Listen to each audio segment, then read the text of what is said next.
And we're live.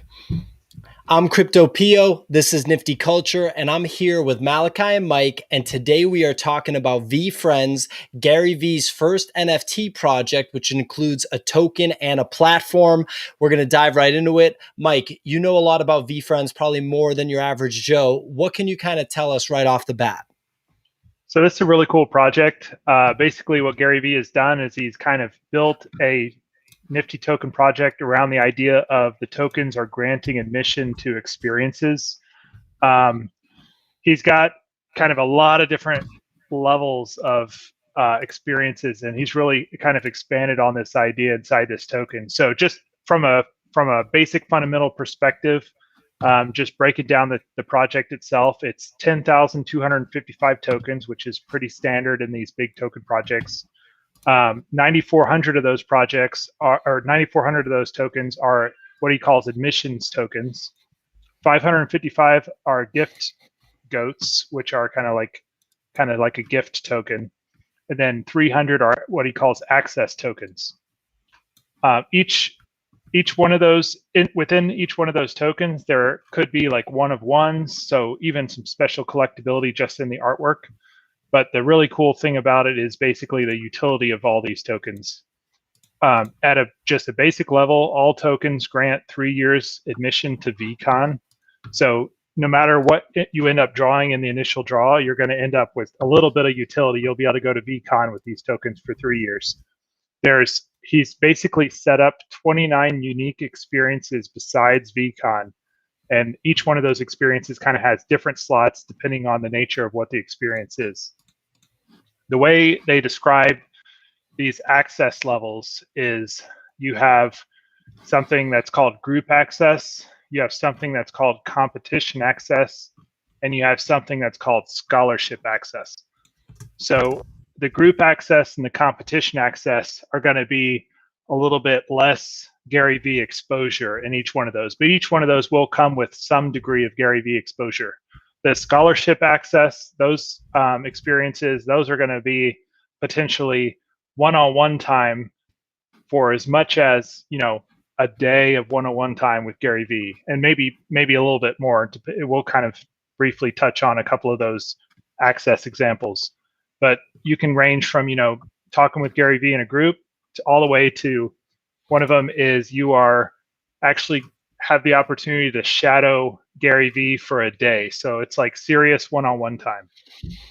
Looking through some of these experiences, they're really cool and really, really well thought out. And, I don't know how Gary Vee has the time that is necessary to dedicate to some of these things. Like, one example is there's one, if you have one of the gone fishing fish, you might actually be able to go fishing with Gary. So like it's going to be, this particular one is a 3-hour fishing trip. It may take place outside of New York City. They don't really say where it's going to take place. And then I think there's going to be 2 tokens that would allow that. And each individual person can redeem one per year. So I think if you try to buy both tokens and do both fishing trips in too short of a span, then it probably won't do it. But it's basically a 3-hour fishing trip with Gary Vee, which is really crazy and awesome. There's another one, which is one of the really cool ones is, let's see, let me scroll down and find it. There's one so like an example of one of the competition ones, you can compete against him in a video game. So if you're like, I don't know, one of those people who likes to video game and chat, like playing Super Smash Brothers or something, then you can pick the game, you can play the video game with him for, a duration of 1 hour. And again, this one will have multiple people who will be able to get that token. One of the other ones that's really, really, really cool for anybody who's trying to kind of work through some sort of business idea is he has one called Sorcerer Scholarship. Basically, that one ends up being, 5 mentoring sessions with Gary Vee, plus 30 hours of mentoring sessions with people in his network. So it's not just direct time with Gary Vee, it's direct time with like his best people. So these experiences like are just like really, really well thought out, very beneficial to the people who get the tokens. And I could just see that some of the prices on these just being crazy astronomical.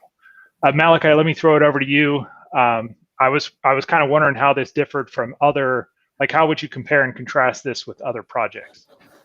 Yeah, it's really interesting. Gary's started really getting on some of that train where he's talking more and more about what VeeFriends actually means, and I think that there's been a little bit of confusion, right? A lot of the excitement right now has been around the DAOs, it's been around the marketplaces, it's been around the Apes projects, Meebits, and otherwise, and so I think everyone was and it was back to back. We fell into ape pandemonium, and then we fell into Beeple and then Meebit, excitement. And so when you think about what's actually going on and what the purpose of Gary Vee's project is everyone thought it was going to be this art, and they thought it was going to be another announcement about Recur, which is the marketplace that he's also working on.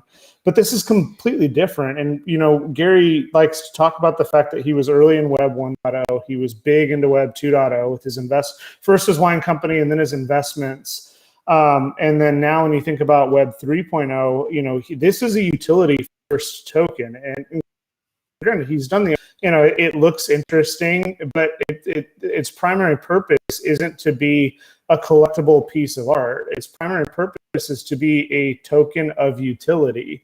And so when you think about the way that he has built this out and the fact that he's giving you access, not just to him, but his network and his club. And when you think about the other utility of, as I always say in every, one of these, I'm a big Takashi fan. So, if I could join a club or a Discord with other Takashi fans or have exclusive, ability to talk to when the Takashi NFTs finally do come out, if I'm in a Takashi owner Discord, that gives me access to people who think like me and have these micro communities that are popping up left and right.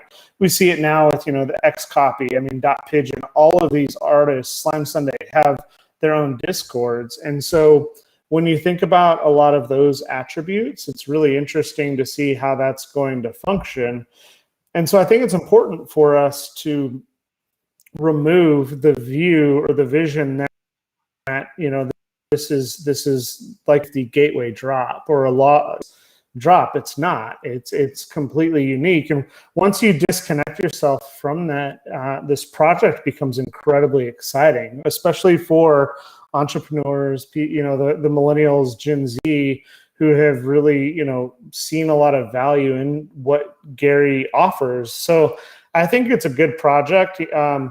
I wasn't hesitant at first, but I was cautious. And you can see from our blog post yesterday, Gary's betting on himself, which is the best thing that he can do with this type of token. And so I'm looking forward to it. Would you guys say that, this is the first time that NFTs as like a token for access, as like basically like an all access ticket in some cases, in this case, do you think that this is the first time that we've really actually seen that executed, end to end versus the sort of like people speculating about it, like Gary Vee very early on, like maybe 3, 4, 5 months back was talking about how NFTs can give you access. I think Mark Cuban has alluded to that as well. I mean, in some of the videos I've put out, I've said that Blau will probably, make you own faces or make you own one of his NFTs to get access to some like small show in LA at some point, right? Is this the first time we saw the full court press where that's actually the primary sort of function of the token? So kind of just to expand on what you said a little bit, like a lot of previous tokens, they've had like implicit access that they've gotten, like, if you have Trevor Jones Bitcoin Angel, you're automatically entered into a raffle in which he will create a custom one-of-one Nifty for you based on whatever direction you provide him. So that's sort of access. And then some other people have been like, there's the classic example of kind of what you were touching on, where if you own a Nifty, it gives you the privilege to bid on it on a future Nifty of that particular artist. So that's also kind of a way of tokenizing access to some degree. This is, as far as I've seen, this is like access is the real value.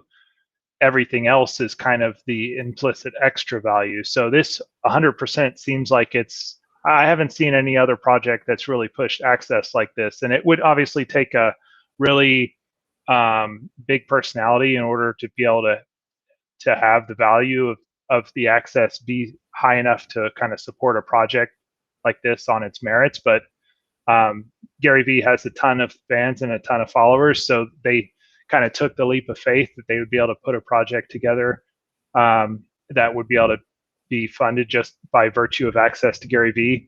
I personally think they really knocked it out of the park. All the little customized experiences that they came up with, like they're just really, really compelling. I didn't even like when I first looked at the project. I analyzed it. I kind of fell into the trap that probably a lot of people fall into, which is I immediately was like, okay, let me see these.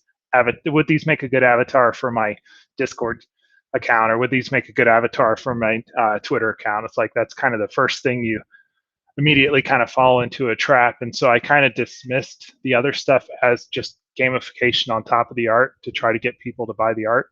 But I completely looked at it backwards. It's really the thing you're buying is, I mean, it's all about the access. It is access first, like you said. And the artwork is a cool little nice thing that you get with it. And it kind of helps to provide a little bit of a skeleton through which they provide different types of access, which I think is genius on its own right. But yeah, really, you can't look at this like it's an art project. You got to look at it like it's an experience. And even in all the terms of service documents, they refer to it as an experience. And I think that's kind of the best way to describe this project.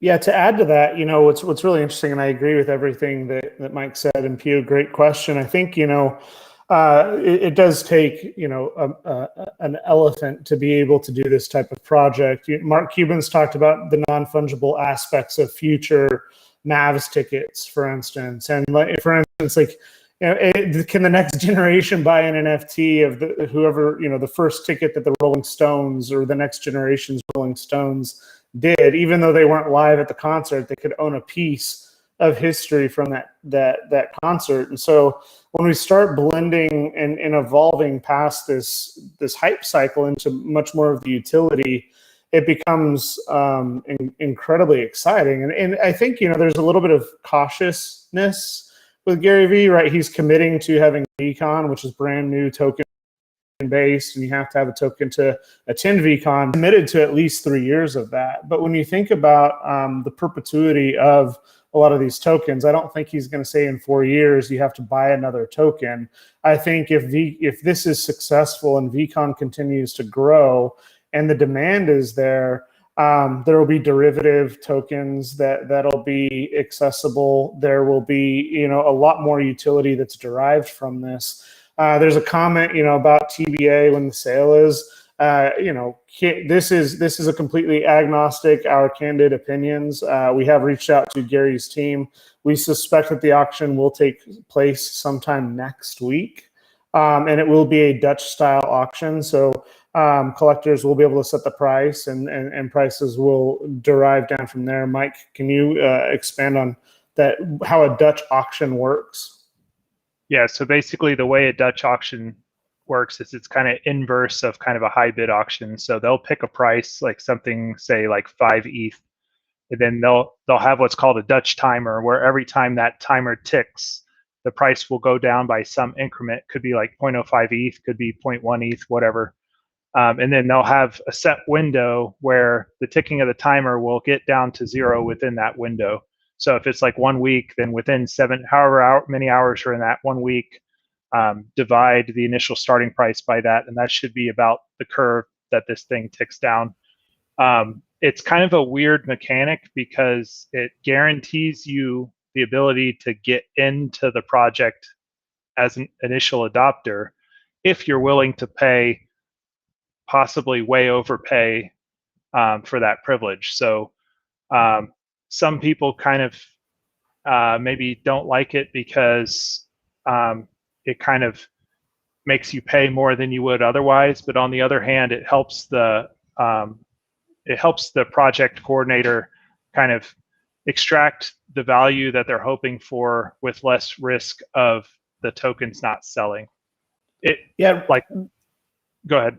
Oh, real quick. I wanted to kind of expand on that, and there was a comment on the side that was really interesting. And one of the things that's really interesting about this project, in particular, is the fact that they always say in Silicon Valley that the Y Combinator ideas are really good. You want to become the this of that. I want to become the Uber of X, right? And so when Mark Cuban launched Lazy.com and Nifties.com, in particular Nifties.com, Nifties.com is the Instagram of NFTs.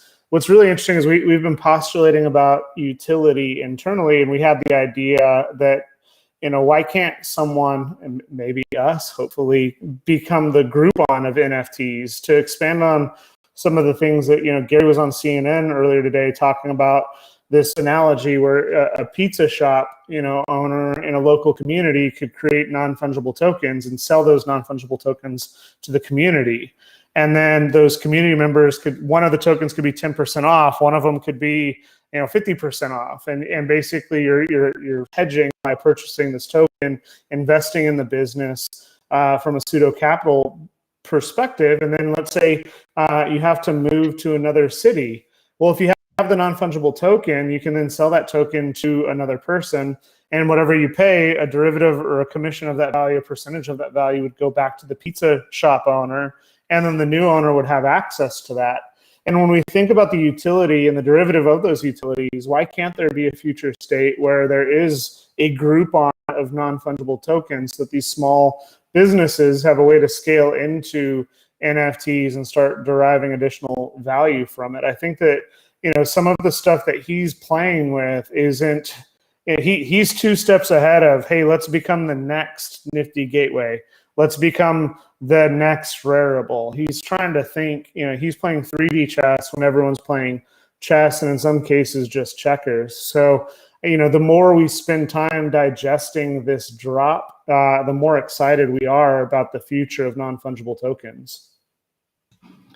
Yeah, and I like a lot of the points that you brought up there about Gary Vee specifically and how he's operated. When you think about it, he's been in on NFTs really for as long as sports cards like Top Shot have been on NFTs. He cites that was kind of the start of him paying attention to them.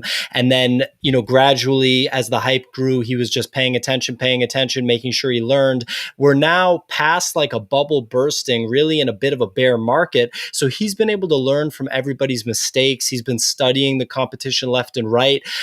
I don't know, just hearing us talk about this now, me learning more about VeeFriends right now, like you guys had more like time to research than I did. So I learned a lot from just listening to you guys talk about it now. All of a sudden, I'm just, it's kind of hitting me like, I think Gary Vee is going to really, really dominate this space. Like I got to just put it out there. That's like my opinion. I don't think I'll be even, necessarily buying something on VeeFriends, but I'm just like thinking about all these factors. And I have to think at this point, Gary Vee is going to take this space over. I don't know. Yeah, I just have one more thought before we go on this. One of the things that I really appreciate about this drop is that the rewards actually have tangible, like measurable value, at least to yourself. Like I can value how much time 3 hours of Gary Vee one-on-one time would be for me. And so I really like that pretty much the entirety of his rewards are kind of value focused. Some of the projects, that where they like, oh, we're going to do a raffle for like a 1-of-1 Nifty, or we're going to do a raffle where you have, you can win like a free background for your character or something, or the people in this weird range of drop numbers will get a free background for their character. It's like the value of the little elements that they add on is like trivial to zero. So like there's just really not anything there. But every single little component of this VeeFriends, each one of the experiences are great. Each one of the access options is great. The gifts are pretty sweet. It's all actually tangible stuff that's costing them time and money, and providing you a lot of like benefit. And so I really appreciate that. Nothing is kind of like chintzy, at least as far as the rewards go. Gary Vee, Going to town on VeeFriends. Well, yeah, thanks everybody for watching. This is Nifty Culture. Make sure that you subscribe. I just dropped a link to the Discord in the chat, and please follow on Twitter as well at NFTCulture. I'm going to jump on in about 20 minutes here and cover the Nifty Gateway drop watch, and that's going to be on escape velocity. Anything Malachi or Mike you want to throw out there before we go? No, I think we covered it. Thanks to everybody. We'll be back tomorrow with the Nifty Culture Happy Hour, which we're going to be doing every Friday at 5 o'clock Eastern. So definitely subscribe and tell your friends to subscribe as well. When we reach 500 followers, we're going to be doing a random follower will get an NFT from us. So definitely give us a follow. Give us a follow.